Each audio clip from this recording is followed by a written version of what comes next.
Welcome back, everybody. So I was doing the usual thing, scouring the internet for weird products, and I came across this, probably one of the coolest gadgets I've ever seen. This is the Pyro Mini. It is a wrist-mountable flamethrower coming in at $125. Now, I could only find it available on touchofmodern.com, and that's where I bought it. Took a week or two to ship. I couldn't find it on Amazon or anything, but if I eventually do, I will put that link in the description. So today, we are going to check it out. It's originally intended for magicians and whatnot to be hidden under a sleeve so you can like give fire effects, but I thought it would just be a cool gadget to test out, so that's what we're going to do.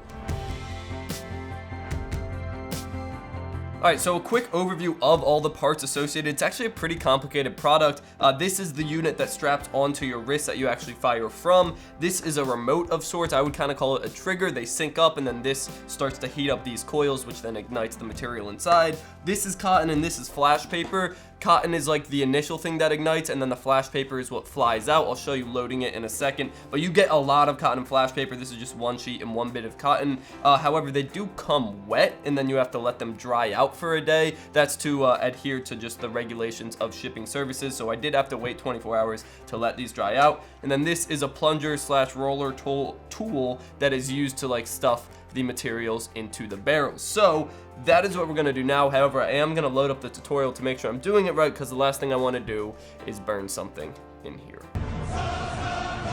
Alright, so I've watched the tutorials. I think I know what to do here. So first of all, I'm gonna make sure both things are off.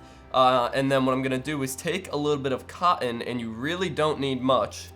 You rip it off and then you roll it into a small ball, and this is just the initial thing that ignites inside of the barrel, and then we'll set off the rest of the flash paper.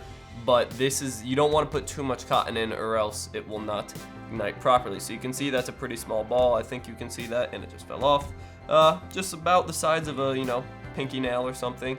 And I'm gonna go ahead and put it in the chamber and then use the plunger to press it down softly. You don't want to push it down too hard because the coil is exposed at the bottom there. So I'm gonna go ahead and do that again to the other barrel.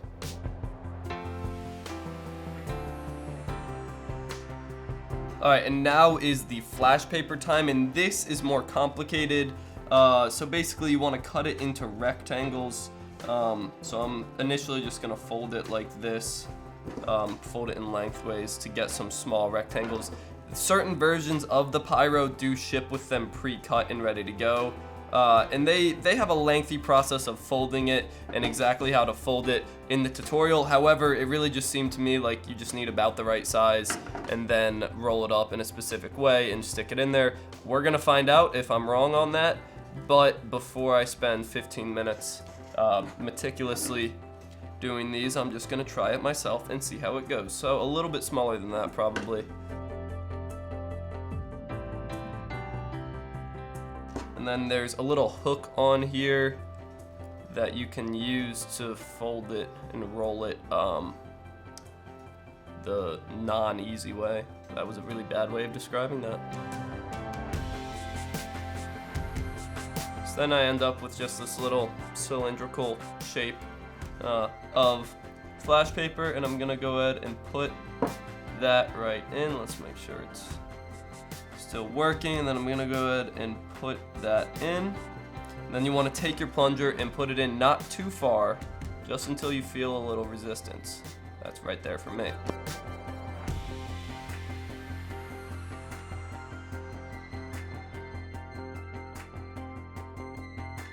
Alright, so I think I'm ready to go test it out. I'm gonna go ahead and bring all the supplies down and bring the camera down, and we're gonna go test out this flamethrower.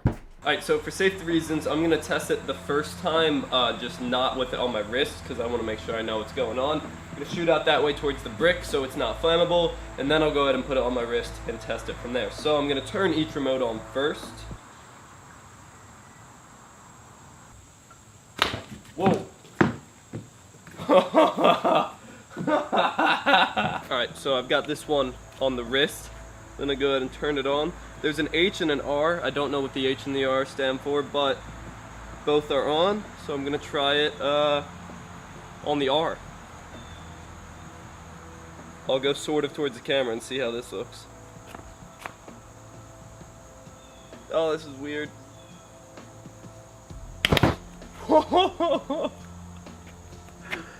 That is awesome. And it shot out of both barrels again. So I'm guessing R does both barrels and H might do one and then the other. I'm going to load it up one more time and then give a point of view from the camera. Oh, you can see that tissue paper, oh, you can't even see it. One of them there flew out and the tissue didn't even get ignited. Not that that's a problem. Both the coils are still exposed, but you do have to be careful with how much of both the cotton and the flash paper you're putting in. So conclusion time. This is an $125 gadget without many practical uses. I mean, yes, if you are an actual magician in the pyrotechnic area, this could be a really good deal, but for the vast majority of people, this is just a cool gadget that comes at the price of $125. Granted, it is a wrist-mounted flamethrower that shoots fireballs. Very few people have seen anything or used anything like that, so if that's the type of thing you're into and you want to have that at your house so you can show to your friends or anything or use it yourself, it's actually a really cool gadget and I'm having a lot of fun using it. But $125 is not cheap. So that's ultimately up to you guys. I'll leave the link to touchofmodern.com in the description below. I don't have an affiliate program or anything there, but it'll be linked down below. Thank you for watching. Subscribe to see more content, and as always, stay classy. Everything changed when the Fire Nation attacked.